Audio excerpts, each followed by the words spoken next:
Assalamu alaikum wa rahmatullah, and welcome to all of our beloved viewers to the Voice of the Cape's YouTube and Facebook page. My name is Amir Adams, and I will be presenting today's particular matric revision session that, of course, will be facilitated by Ms. Fatima Adamson. As a reminder, this is the Voice of the Cape's matric revision program in collaboration with our esteemed sponsor. And for those who would like to be part of finding out more details pertaining to our sponsor for this year's matric revision, the sponsor is none other than the Two Oceans Graduate Institute, which is an accredited online platform where you can become a primary or a high school teacher by studying in the privacy of your home. As I indicated, for those who would like to find out more, you may go and visit their website, and that is www.togi.ac.za if you would like to find out more information, inshallah. With that said, as I indicated, our esteemed presenter, or rather our esteemed facilitator for today's paper, is none other than Ms. Fatima Adamson of Futures Academy, and she will be going through the content for Religion Studies Paper 2. And for all of those who are tuned, or rather viewing our YouTube page as well as the Facebook page of the Voice of the Cape, we encourage you once again to please forward and share this link with all of your family members, and specifically those who have matriculants within their family. Ensure that this goes out to all of them as they are trying to prepare effectively so for the upcoming trial examinations and also the NSC exams at the end of the year. Without further ado, we immediately hand over to our esteemed facilitator to facilitate today's session, and that is for Religion Studies, Paper 2, inshallah. Without further ado, we hand over to our esteemed facilitator, Ms. Fatima Adamson, inshallah. All yours, ma'am. Shukran so much, Amir. Assalamu alaikum wa rahmatullahi wa barakatuh.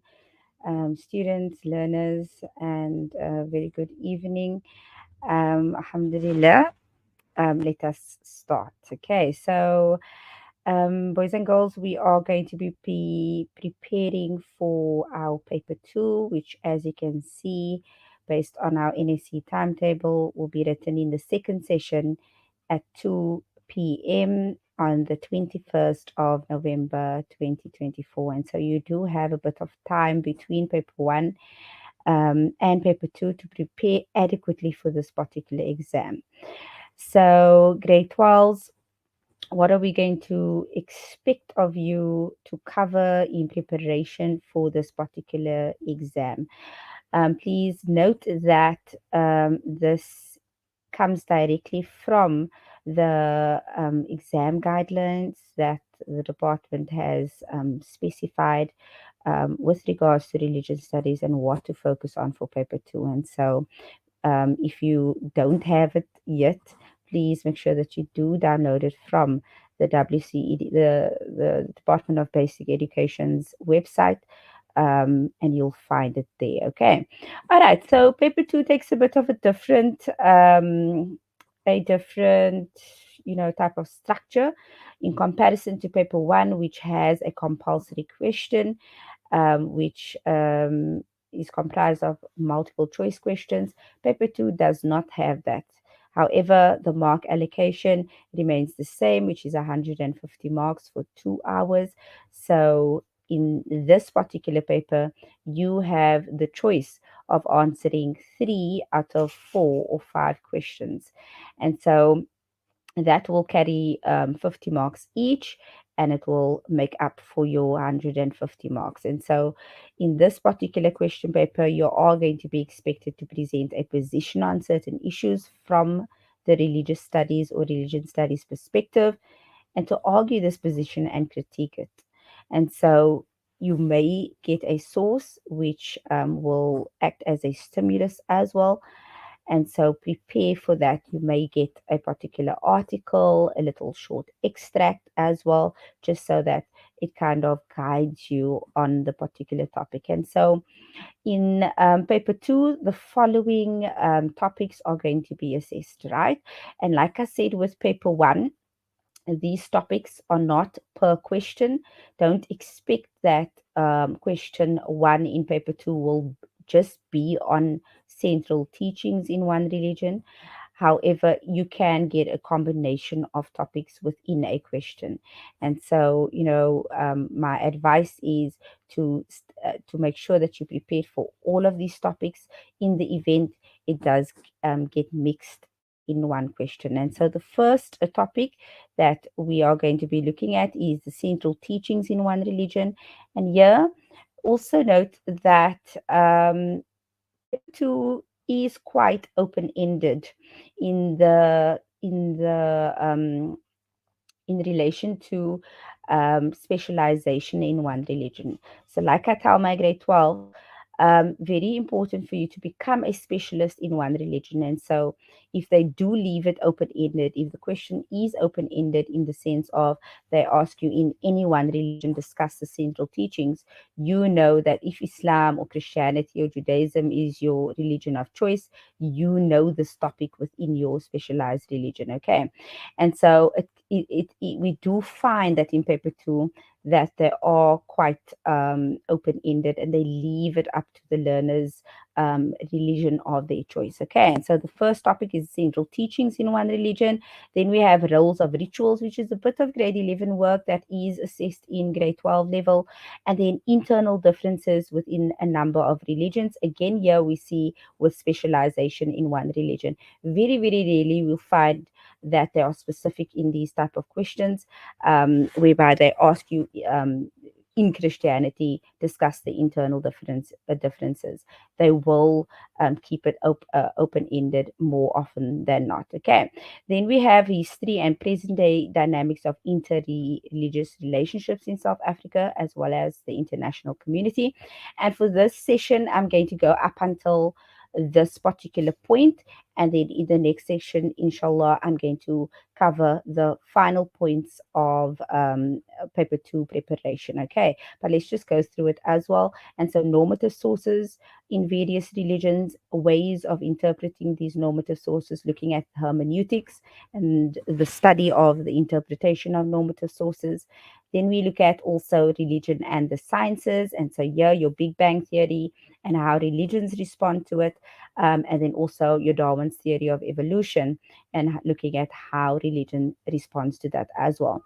Then your third last topic within this paper is looking at secular worldviews. And so this is your atheism, agnosticism, humanism, and materialism, and how religions have responded to this as well. And then finally, looking at the influencing factors behind at least two of these secular worldviews. And then finally, my favorite topic, which is the major social problem. And also looking at how religions can respond to this particular question.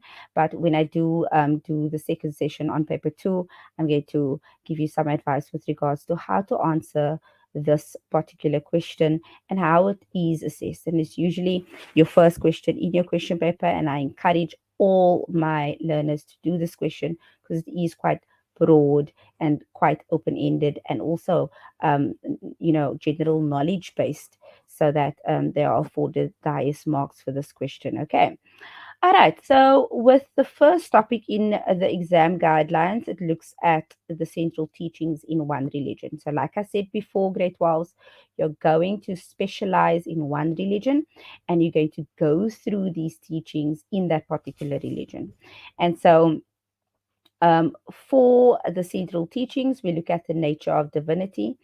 And here we need to look at what is the nature of God, the nature of the Supreme Being. How does this religion view God? The nature of the world is going to speak to how creation of the world came about, how that particular religion is going to view the nature of the world, and then nature of humanity with reference to the community and the individual. So how what is that relationship between the community and the individual in that particular religion? And then what is the place and responsibility of humans in the world? So how does that religion view humans, where their positions are? And then, second, lastly, we have the origin and the role of evil and how to overcome it. And how does that religion respond to where does evil come from, the origin from it of it, what is the role of evil, and how can those adherents overcome evil. And then finally, it is life after death. As we know, with the major eight religions that we do study in religion studies, how does that religion of your choice view life after death? And so I do encourage my learners to choose a particular religion in this case, right? Because I do what we should understand is that we live in a predominantly African country, or people who adhere to African traditional religion, and so I'm going to use African traditional religion to show you how these central teachings gets broken down. So, with African traditional religion, the nature of the divine, and so this I've taken directly from memos of past papers, so that you can also see how the examiner is wanting you to respond to. I always tell my learners your question papers in preparation for your trials and also your final exams is your go to, because your memorandums are going to give you that kind of points whereby you may not have gotten it in the booklets that the Department of Basic Education developed, or the textbook that we use as well. And so you can use these memos in order to prepare as well. And so, for the nature of divinity in African traditional religion, they believe in the existence of a supreme being. Just by saying that or writing that, you are afforded those 2 marks. Okay, and then mentioning the different names of the supreme beings in the different parts of Africa, such as Bembe, Oludumare, and Umvelikangi, right? Mention some of the names there. Even if you just mention Bembe, right, you get the 2 marks over there. Then the supreme being does not communicate directly with the living. So this is the nature of divinity within African traditional religion.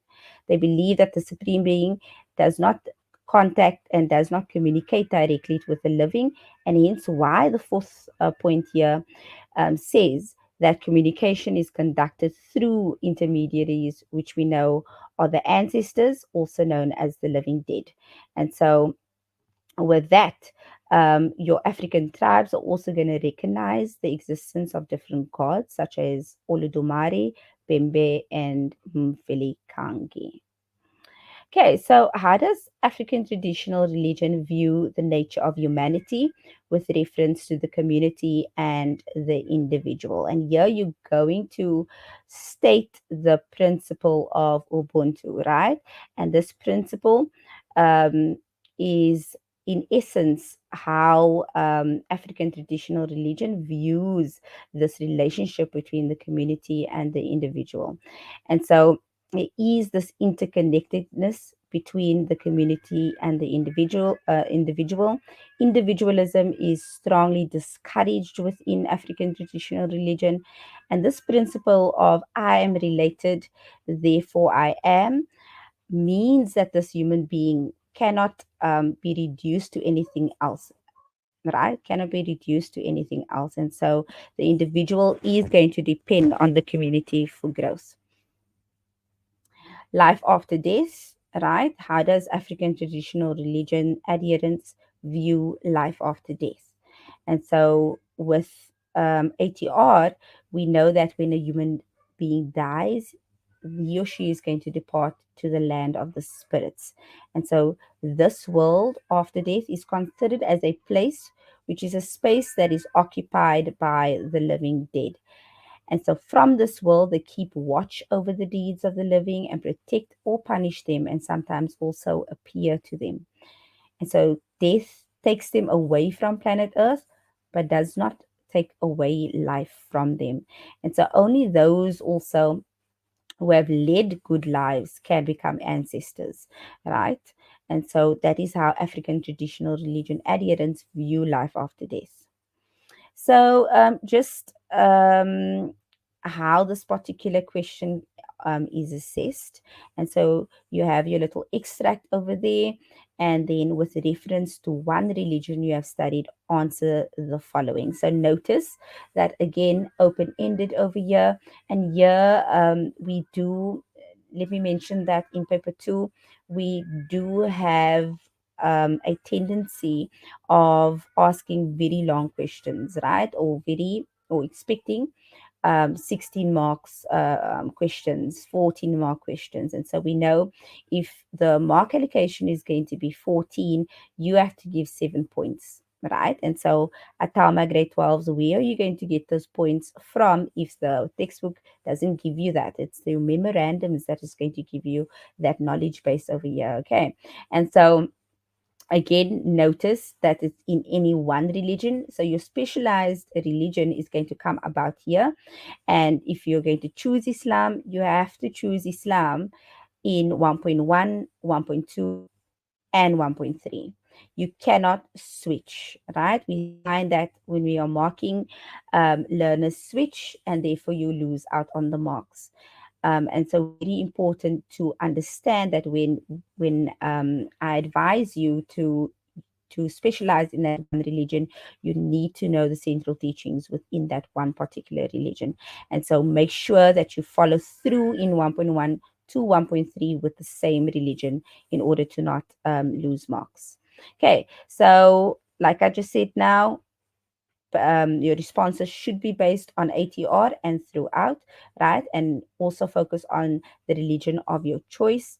Um, you will not be rewarded for any marks if you don't adhere to the instruction of any one religion. You cannot change over there, okay?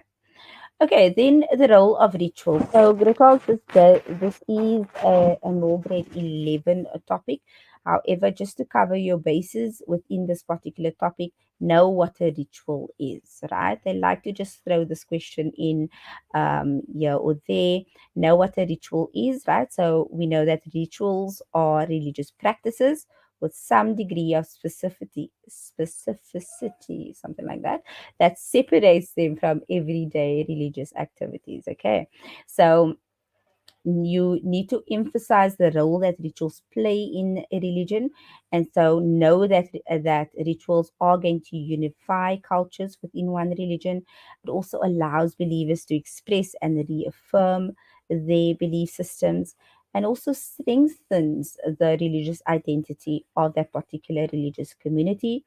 It can give shape to emotions and help humans come to terms with major life events as well. And through the repetition of these rituals, it can be a source of instilling religious values, attitudes in the lives of worshippers. Okay. All right. So the third topic is the topic of internal differences. Okay. So understand grade 12s that this particular topic is going to look at the internal differences or differentiations within one particular religion. And so for this topic, it is the understanding that within Islam, you have your Sunnis and your Shias, right? And so we're going to look at the differences within a particular religion. For your Christians, it's going to be your Eastern Orthodox Christians, your Roman Catholics, and also your Protestants. And so when we look at internal differences, it is within the same religion. And so the three subtopics that is going to relate to these differences is going to be your religious teachings, your governance, and also your practices. Okay. So I'm going to go through Christianity and show you how the internal differences varies between beliefs and teachings, the practices, and also governance over here. Okay. This particular topic, I do encourage my grade 12s to do because it is kind of more of a verbatim question. You can prepare quite adequately for it as well. And so when we speak about beliefs and teachings, we're looking at what in Christianity, the interpretation of the Bible. How does the Catholics interpret the Bible? How does the Protestants, and how does Eastern Orthodox? Usually, year grade 12s also note that it's usually two internal differences, right? Two sects within the particular religion. So you're not going to compare Catholics, Protestants, and Eastern Orthodox. It's either Catholics or Protestants, or your Catholics and your Eastern Orthodox is Orthodox Christians. Okay. So for the interpretation of the Bible, you are going to say that your Catholics recognize the Bible and the oral tradition, which has been constructed over the centuries through various dogmas and doctrines, right? Whereas your Protestants, as we can see, are going to only recognize the Bible and its scriptures as a source of authority in the religion. And so that is, they base their behavior on what is written in the Bible and nothing else. And so see the difference over there.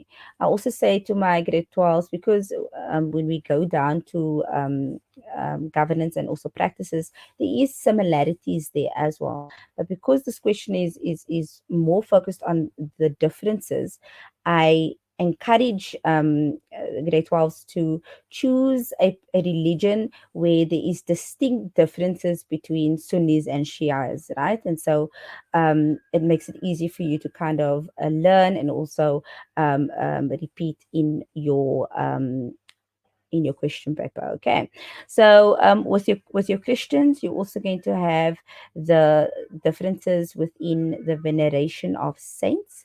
And so with your Catholics, they're going to pray to saints and they're going to believe in the purgatory, and they worship the Virgin Mary as a holy figure after the establishment of various doctrines over the centuries.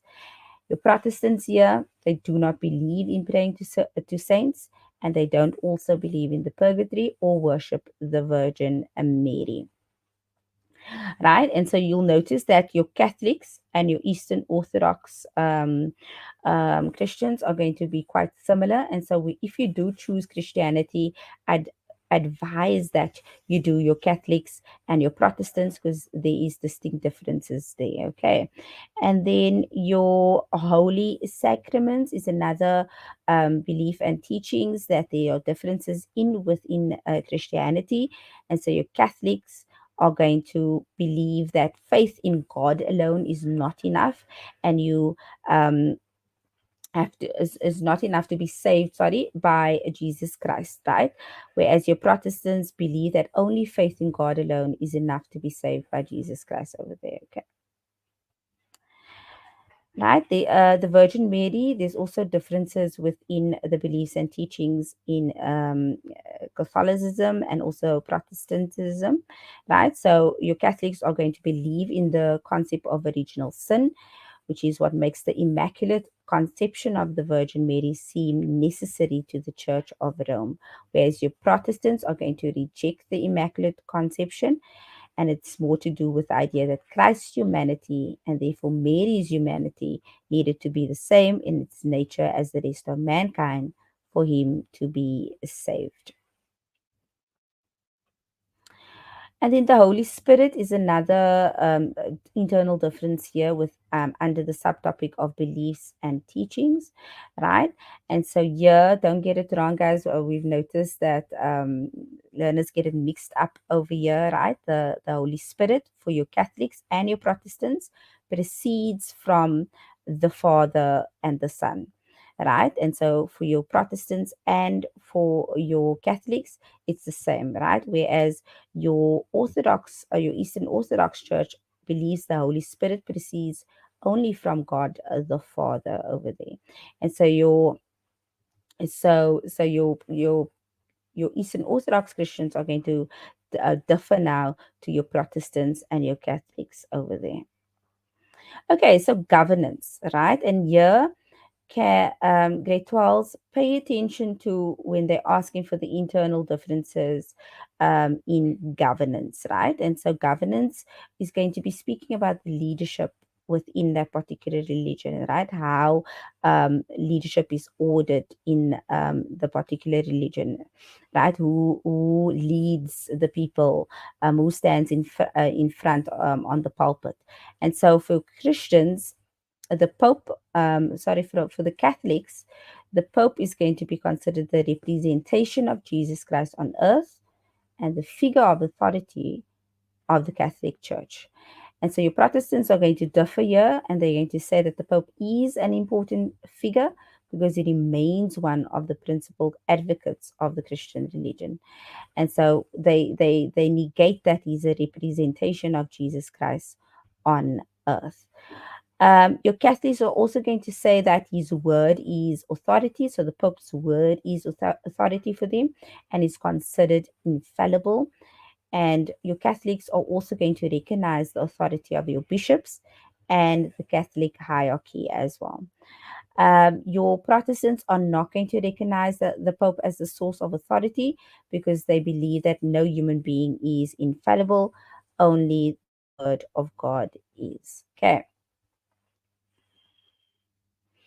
And then your practices, right? So what we notice is that learners get practices and beliefs and teachings kind of mixed up. Okay, so your practices are those things that you do that is different within the religions, right? So your teachings are going to relate to what are the core kind of doctrines and dogmas that differs within Christianity. So when we ask for practices, it's something that they do physically. And so celibacy is one of it, right, within Christianity. And so in the Catholic Church, celibacy is practiced and it's obligatory on priests in the Catholic Church, right?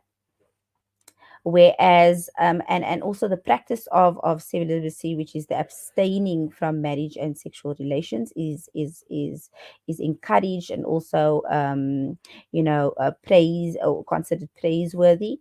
Your Protestants, they don't accept that virginity is superior to marriage, or celibacy is superior to marriage, and so they reject celibacy there as well. Okay, your Eastern Orthodox churches, they have a bit of both, and so they will have married priests and also celibate monastics, right? And they do feel or that celibacy is optional within the Eastern Orthodox churches. Okay, so how this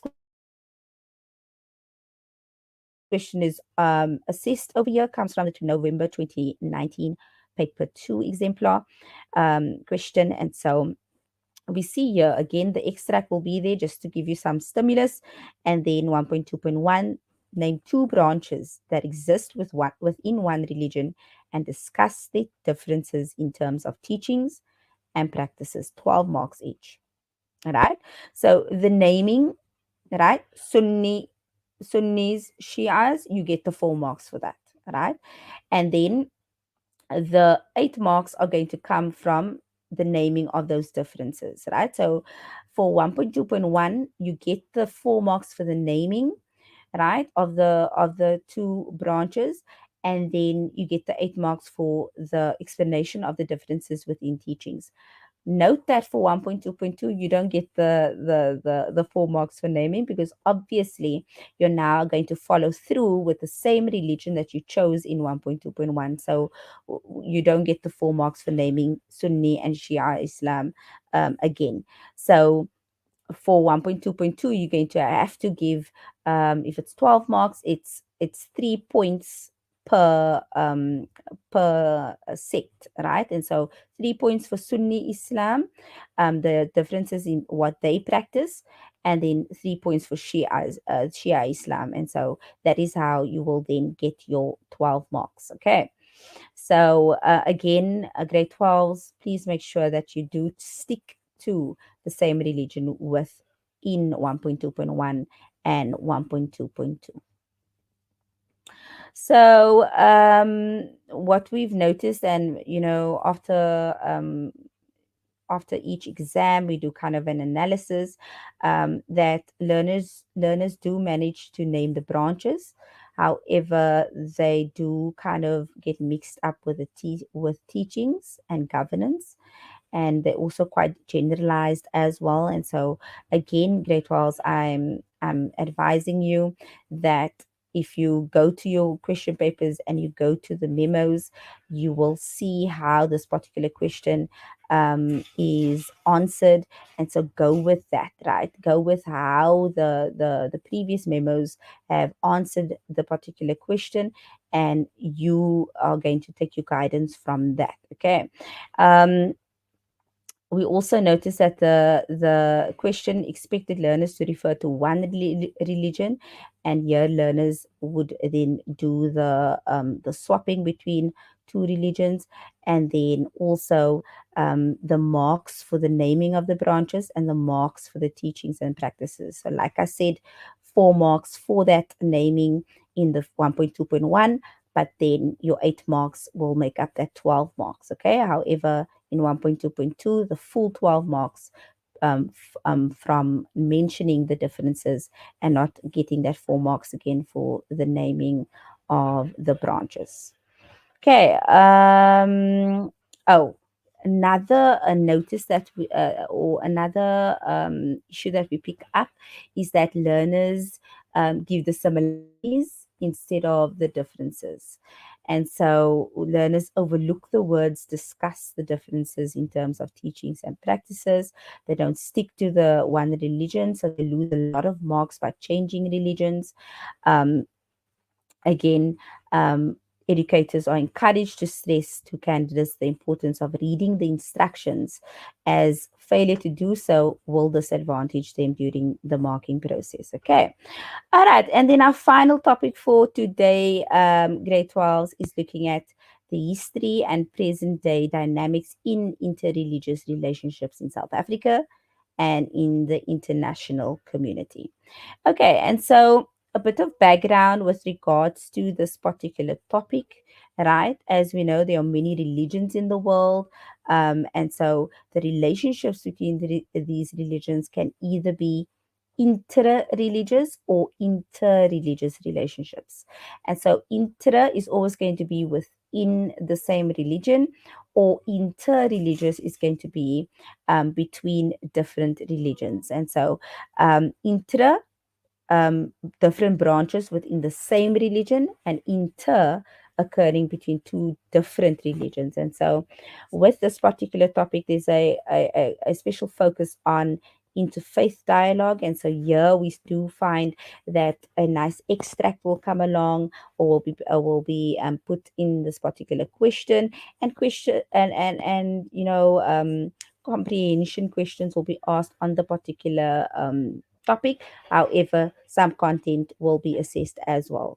Okay, so in this particular topic, you're going to be required to study the relevant topics, whereby we look at the cooperation between religions pre 1994 and post 1994 in South Africa. Okay, and so it can be within South Africa, also in Africa and the rest of the world.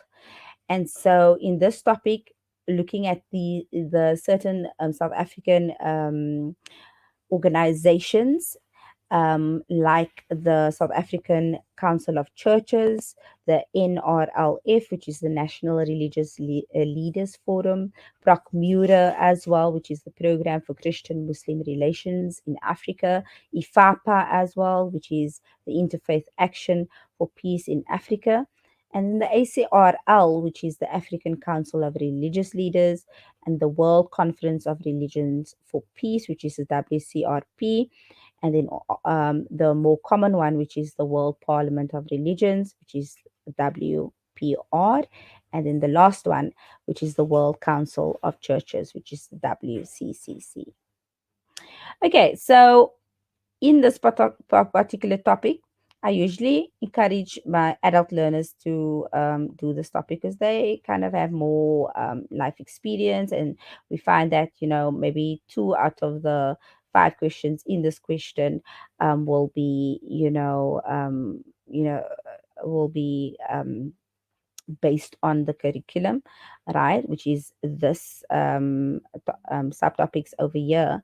But the other questions will be, based on the particular text, and some general kind of knowledge questions as well.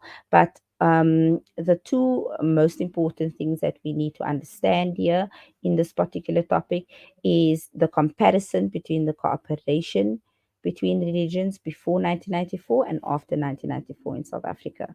And then also the explanation of the historical background, the purpose, and the impact of these interreligious organizations, right?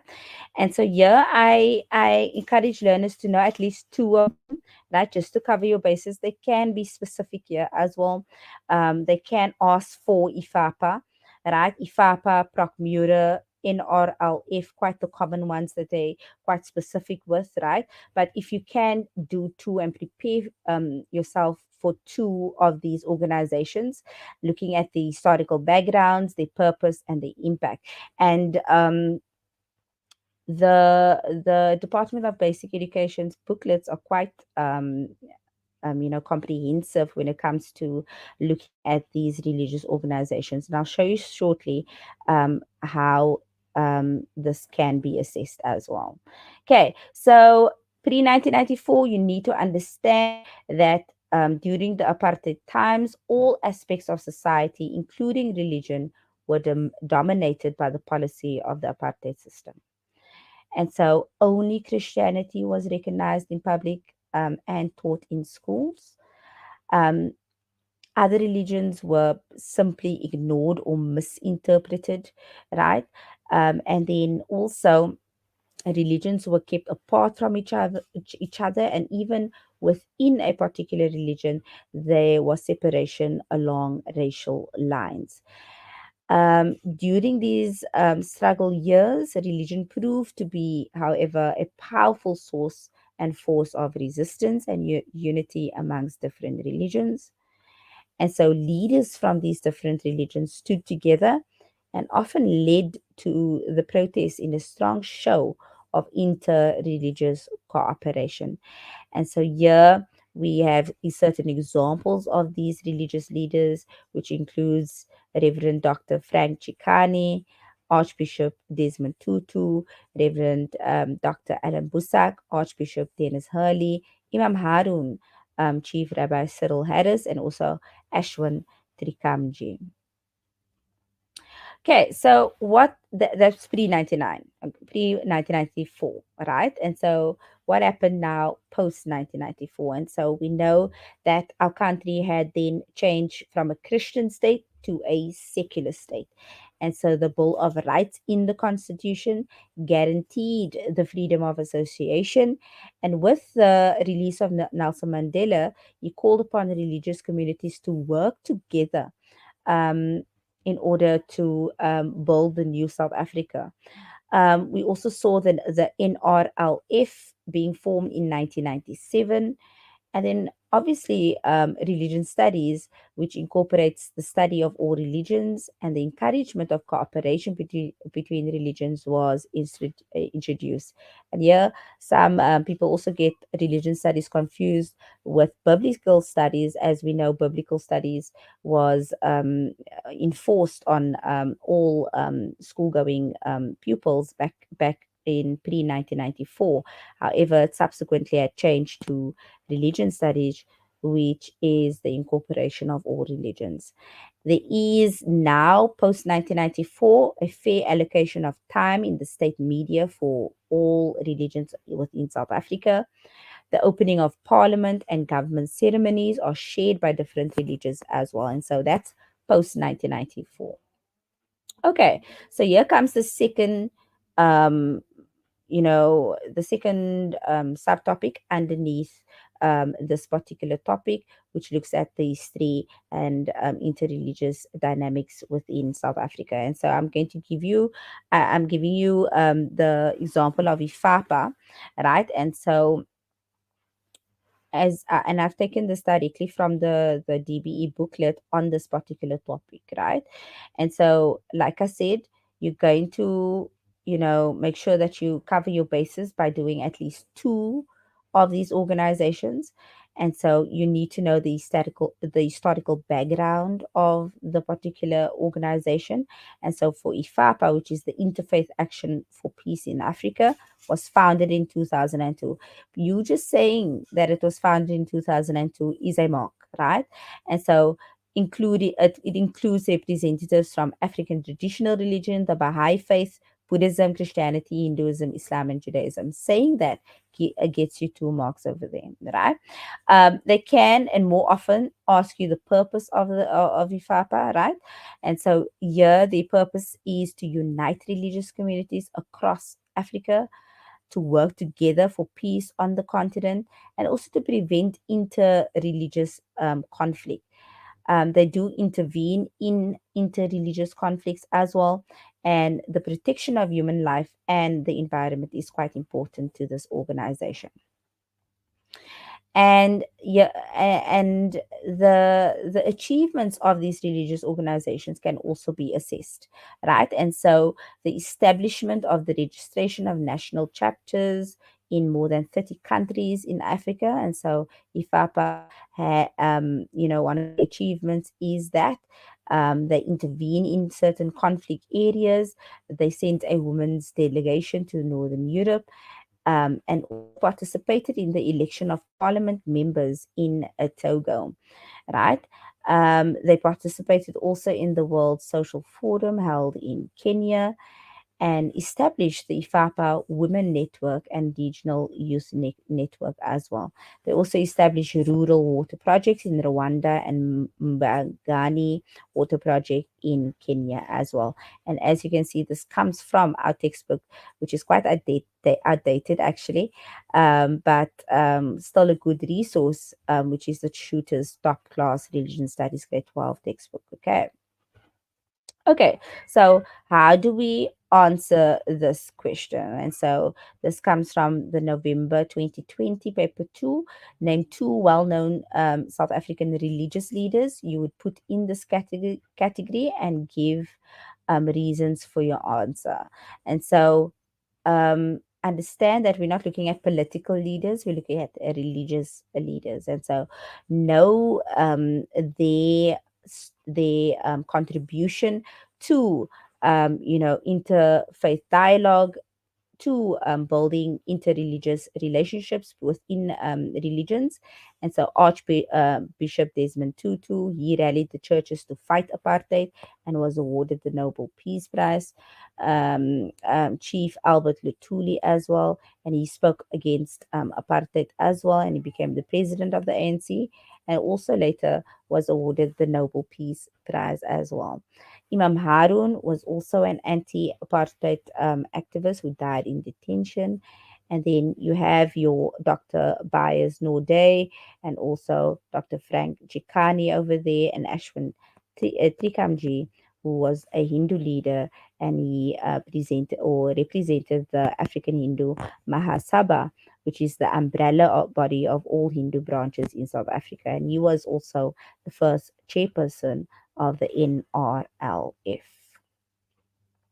Here, straight from a question paper, compare the state of religious cooperation in South Africa before and after 1999. And so, must know that before 1999, Christianity dominated and undermined all other religions, right? Then there was no cooperation until all religions were united against apartheid pre 1999. Then we have intra religious relationships were determined by race as well. After 1994, sorry, all religions treated each other with mutual respect. It was enshrined in the Constitution and the Bill of Rights. Religious cooperation is encouraged as it's good and healthy, and also intra-religious relationships cut across racial lines. So again, a question out of one of the past papers: evaluate the impact of the African Council of Religious Leaders. Okay, so here they're specific, they're asking for the ACRL. Okay, so when we evaluate, we need to look at the successes and the failures, right? evaluation of this particular organization is going to look at what were their successes and what were their failures. And so for this particular organization, um, the successes is highlighted and the failures are is highlighted when we speak about evaluating the impact of the ACRL. And so with the ACRL, they successfully brought religious leaders in Africa together to create an atmosphere of inclusivity, respect, and dialogue. They preserved the religious identity of various religions, and they uphold the principles of representation and solidarity and unity. They also support locally led interfaith activities and services, and they participated in the World Social Forum as well. And so their positive work has been done, has made a difference to those communities, and is obviously greatly appreciated. Some of their failures is that there's still much suffering in Africa, as a result of the conflict, and through that suffering, there is lots of poverty and lack of resources within Africa. And not all countries and government authorities recognize and give support to the African Council of Religious Leaders for peace.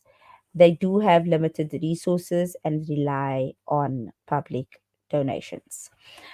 Okay, so that is it for today, grade 12s. I don't want to rush it as well, right? And so hence why I've decided to do the third part so that we go through the next topics, because those topics are quite your more common topics and more the topics that I would advise learners to do. So I want to spend some time on those topics. And so next time, we will start with normative sources, go to secular worldviews, look at the topical issue, the social problem, and how religions respond to it as well. And then also Darwin's theory of evolution, religion, and the sciences, as we do find that matriculants tend to go towards those questions. And so in the next session, we will be covering those, but starting with normative sources. Shukran so much, everyone. And inshallah, I hope that this has helped with regards to your preparation for your paper two. And also, please share as well with your schools, so that we do reach a lot of learners, and this can be a source to aid learners in their preparation for the exams. Shukran so much, Amir. Assalamu alaikum wa rahmatullahi wa barakatuh. Alaikum salam wa rahmatullah. We say shukran, jazakallah khair, and thank you very much, Baitra Makasi, to Ms. Fatima Adamson from Futures Academy, who gave over or facilitated today's session pertaining to content for religion studies paper 2.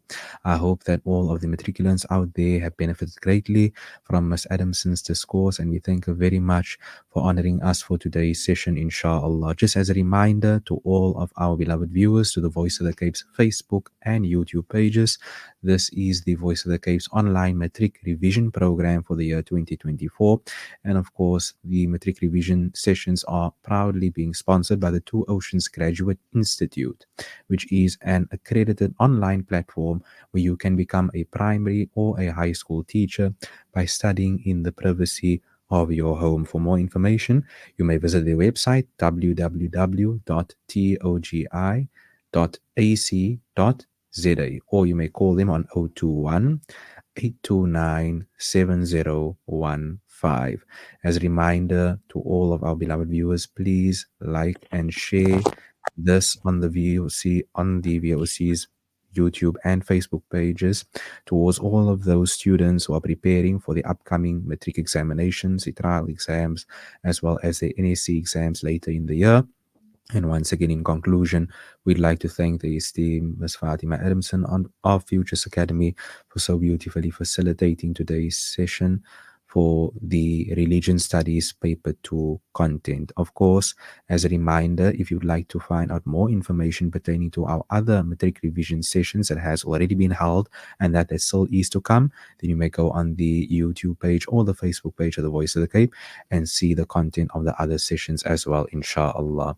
That is all from our side. We'd like to say shukran, Baitra Makasin. Thank you very much to everyone for viewing today's session. And we wish you everything of the very best, specifically to all of our matriculants. We wish you all of the very best as you prepare for your upcoming matriculant, your upcoming exams, inshallah.